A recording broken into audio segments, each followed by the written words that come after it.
Welcome to another episode of Around the Grounds with the Property Baron. I'm Jason Barron. Each week I'm joined by Nick Meredith, our man on the ground in Brisbane, and Hugo Fonseca, who leads the Property Baron Invests. This is where we catch up, we share what we're seeing around the grounds, across all the markets, across Brisbane, Noosa, the Sunshine Coast, and now the Central Coast of New South Wales.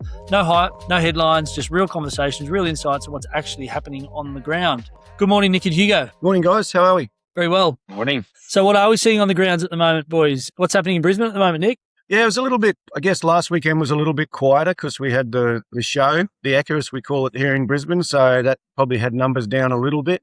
Just talking around to agents and that and everyone during the week, though, there is a lot of stock on the way. They've all been doing a lot of appraisals coming into spring, which is great to hear. Everyone seems pretty positive. There's perhaps a little disconnect in the market. Some agents are super positive and some are a little bit on the negative side. My point of view from our side of the fence as buyers agents is it's a really good time. There's some good options available and there are probably more options available off market than we've had in a long time. So that's a real advantage for us at any given time. But right now, I think it's even more so is the off markets that are available. You've been talking about a bit more of that high value stuff lately too, Nick. Yeah, I was just having a look this morning actually, because there was a couple of auctions of really high end stuff last week. And there's probably around 10 or a little bit more properties in Brisbane for sale at the moment that are over $10 million on market. That's a pretty high end price. Some of them are magnificent. And there's also several off market in that bracket. Certainly not at Sydney prices or anything like that, but there's some magnificent properties around in Brisbane for sale.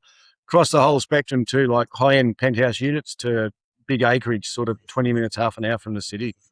Really good supply of quality stock. Yeah.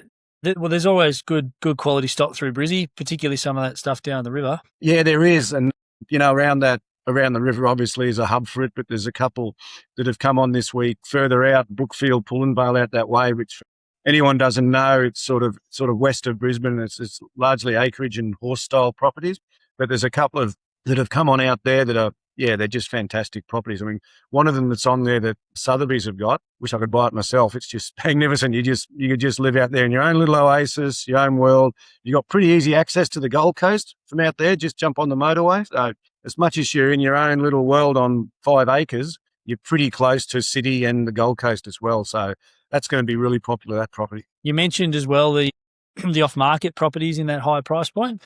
We know with all the markets that we work in, when we get a client with a decent budget for the area, we go and talk to all the agents and anyone that we know looking to sell. And how many off markets do we find when we go through that process? Yeah, I mean, as we know, in that high end market, and it's in all markets, all areas of the market, but particularly in the high end, some confidentiality is really important. You may not want to know that your house is for sale. You don't want people speculating as to why. So confidentiality is really important in that area of the market. So at any given time in Brisbane, there's a pretty decent number of high-end properties that are available off-market if you know the right people to talk to. And being a city, a lot of people think that there's a lot of high-value properties in Noosa and the Sunshine Coast, and there is, but because it's a smaller market, Brisbane's got a hell of a lot more, in the grand scheme of things, that's for sure. Yeah, Brisbane's a really interesting market like that. Like one of the ones that's come on this week, which has come to the market for a second time, which will be really interesting. It's been with two of our better agents down here. The first approach was basically a time sale, didn't sell. This time it's come back on, it's going to auction. So two completely different strategies there by the selling agent. So it'll be interesting to see how that goes. But that's a property that is really your old traditional, old money style Ascot property that people in Brisbane love on a huge 2,000 square metres. And then you can go 5 minutes down the road or 10 minutes down the road and you'll find a penthouse on the river. That's, the best part of 500-600 square metres. So large penthouses, and they're north of $15 million. So it's a wide range. If you've got the money, there's certainly a whole range of properties available. Yeah, that's for sure. As we know, I'm very fortunate to be up on the Sunshine Coast. Our main market's sort of Noosa and the Sunshine Coast. Very fortunate to be working with a lot of clients buying in that higher end of things, which is nice. I was thinking about it the other day and, we never take it for granted, but there's some pretty amazing homes up in the area where I'm working.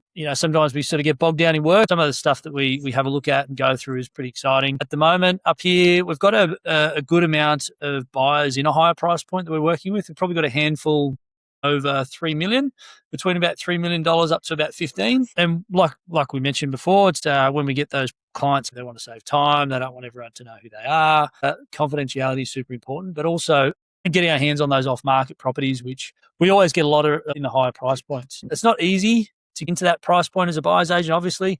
It's taken us a long time. It's not all just like you see on TV. We've been in operation for about 7 years now. We were one of the first buyer's agents to start up here on the Sunshine Coast at Noosa. We started well before COVID. You know, you can't sort of just jump in and straight away. So we're very fortunate to be in the market for a long time, and it's very important that part of the market that we don't let the dollars get to our head. Obviously, we don't want to get carried away with it.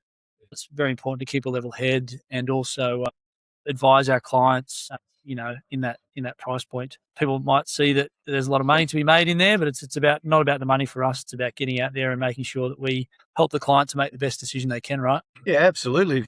Even if you've got, say, nationally, someone's got $15 million to spend and they find a property that they love, you don't really have to spend $15 million if you don't have to. Let's try and secure it for the best possible price. And I mean, it's not always about just paying what the price is. It's, we'll do our analysis and we'll have a pretty firm idea of what we think it's worth. Yeah. And we'll try our best. And just because you've got a big budget for what you're looking for doesn't necessarily mean you can go and buy whatever you want. A lot of the properties in that price point are just simply not for sale. Yeah.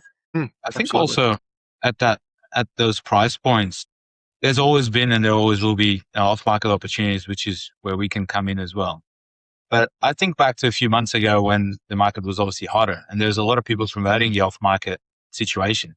The reality is, apart from a privacy and discreetness and confidentiality point of view, there would be very few other reasons as to why you would want to sell off-market in a hot market as a seller, because you're not generating competition. Selling agents talk about competition all the time. The more competition you can generate, the better the outcome you're going to deliver for your client. So the only reason why you'd agree to sell off market is if someone had agreed to overpay or pay more than what you would think you would get in the market. It's very different at the moment. It's the other way around, right? People don't want to have things on the market for longer than they need to and have to do open homes and have people through the house every weekend. So it's a huge opportunity right now. And that's what I'm seeing as well on the Central Coast in terms of off markets at those price points. Yeah, I probably disagree with you a bit, Hugo. I think in that price point, people don't want the fuss. It's not about going on the market and getting the most money for the house. I think they're happy just to keep what they're keeping. If someone's buying or selling in the $10 to $15 million range, money's not as important to them as what it is for someone selling a house for, say, $1 or $2 million. So it's more about the discretion. It's about, if someone brings me a buyer and I can make a bit of money and I can move on and move into something that might be a little bit more suitable without the hassle, they might be happy to do that. It's not about going on the market and getting a big marketing campaign out of it and trying to get the most money they can for their house. It's about, whether it makes sense or not, whether it fits in with their lifestyle. Generally, they don't need to sell.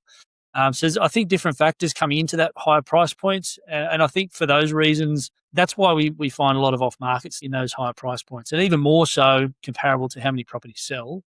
Compared to the lower price points. A lot of those people would sell. They're generally successful people and they think if it makes sense, if it's a good price, we'll move on. Yes, you're right that a lot of the off-market is overpriced. I guess as a business as a whole, we don't really promote the off-market side of things as much as what some other people might promote it. We think there's a hell of a lot of value in all the other stuff that we do with regards to the due diligence, making sure our clients are aware of all the pros and the cons of the house, showing them houses that they might not have considered before, negotiating the price. Certainly, we can be saving people hundreds of thousands, if not more, on a purchase. There's a whole heap of value in all the other things that we do.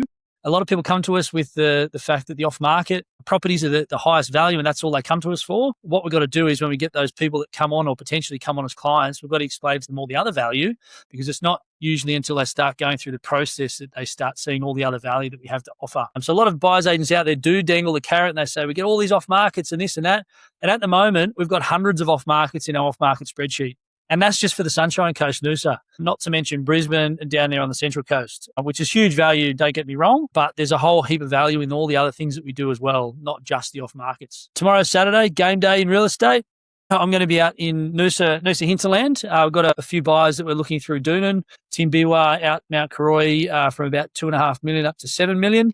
I thought I'd share that today because we don't share too much of what we do and what happens day to day on the podcast. I think we should start sharing some more of that, because I think some pretty cool things we do in what we do. We think it's work, but I think if anyone's listening to the podcast, they'd probably appreciate hearing a bit more about what we do. I'll be looking at properties from about an acre, half an acre even, up to about 20 or 30 acres. There's some beautiful properties out through that Noosa Hinterland. I'm going to be going out with some clients and showing them all the different sections of those areas, because there's a lot of little pockets that they won't really know exists. I know, because I've already spoken to them.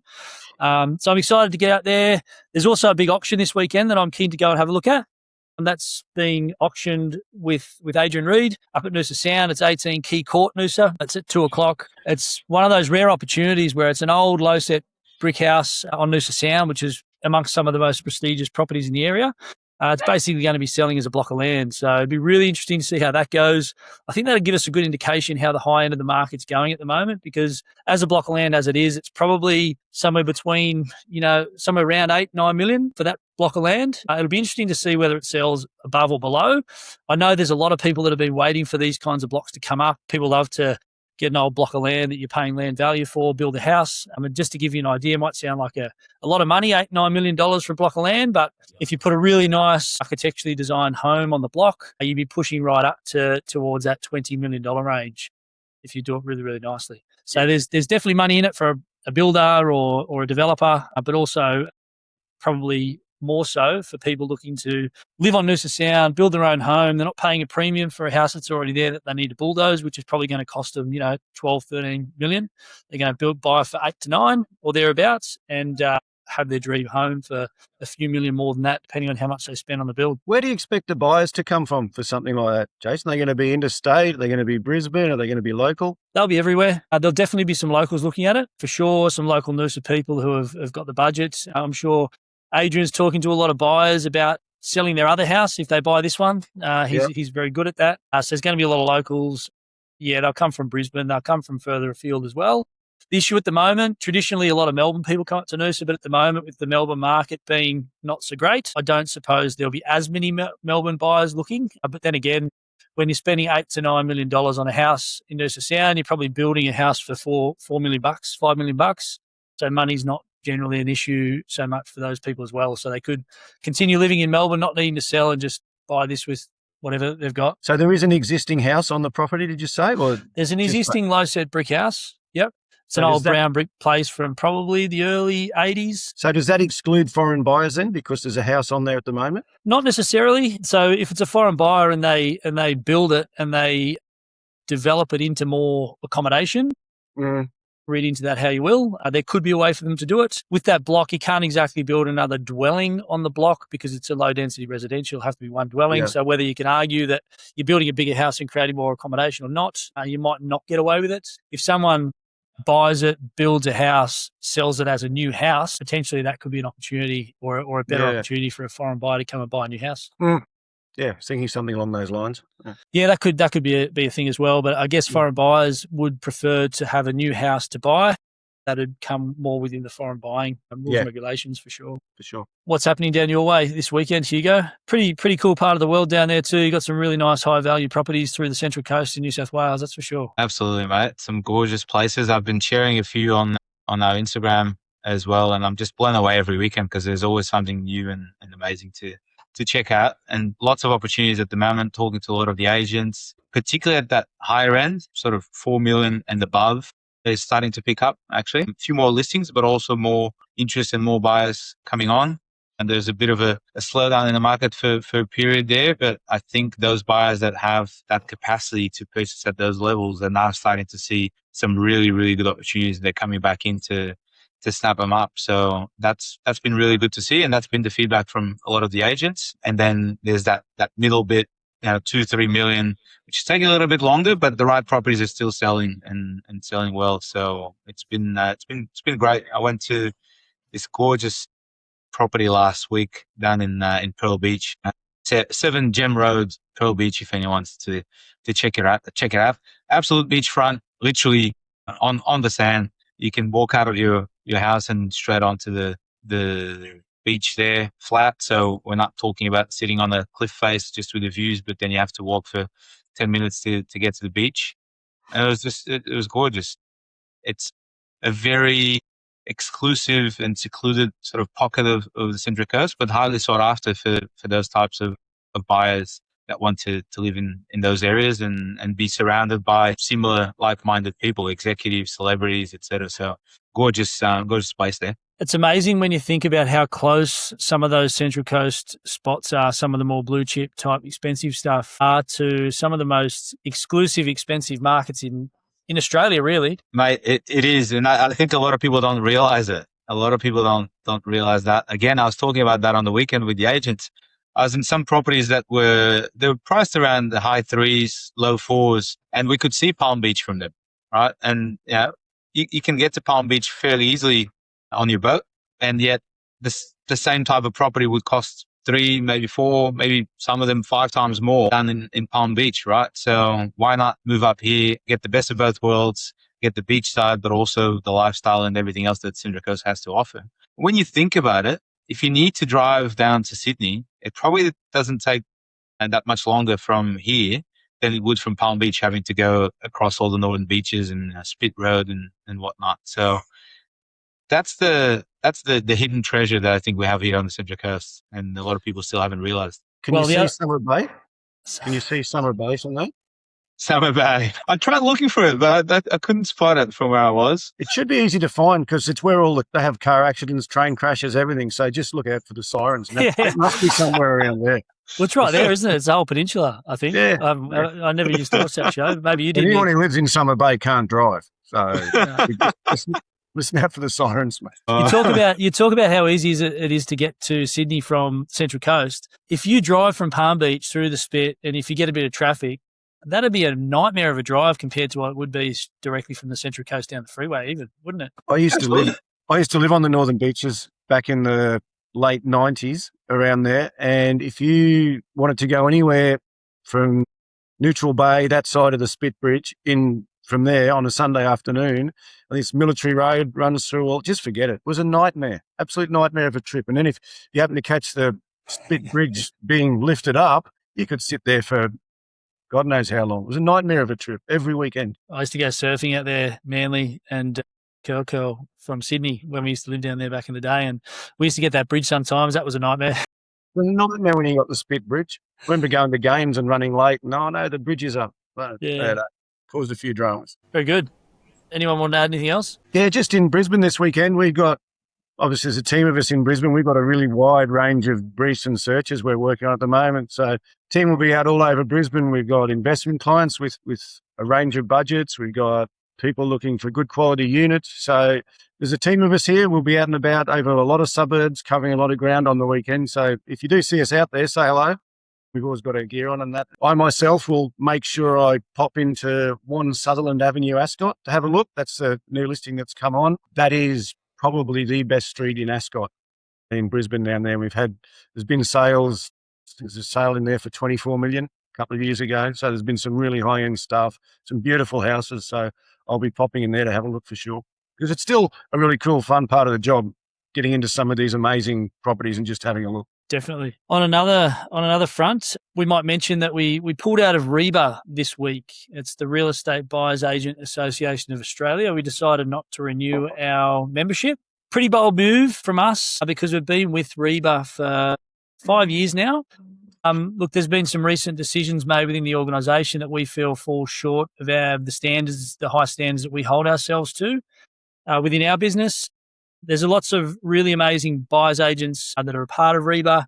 There's lots of other amazing buyers agents that are outside of REBA. I guess being part of REBA in the past is a way that we can sort of show that we're trying to do the right thing. REBA is always trying to advocate for the buyers agents in our industry that have got the experience and the knowledge, the know-how, and really look after the clients. There's been a lot of buyers agents come into our industry in recent times with little to no experience, and I guess REBA's always been out there flying the flag for the good guys and trying to make that differentiation between the experienced ones that are doing the right thing versus the inexperienced ones that are potentially not because they don't want to do the right thing, but they might just not know how to do the right thing. So a bit of a change for us. Like I said, there was a couple of decisions made that we didn't feel aligned with our high standards and how we conduct ourselves. We'll continue to support the positive change in the industry and, continuing to improve the industry and make things better. That never wavers. We're very passionate about our industry, how we do business and representing the clients extremely well. I thought I'd put that out there. Yeah, it's not going to change the way we operate specifically. Our code of conduct will say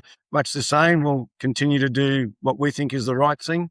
Things change and onwards and upwards. Yeah, absolutely. And I'm excited for what the future holds for us. We've got big plans and looking forward to getting stuck into it, moving things along. Yep. What's happening in the investment space, Hugo?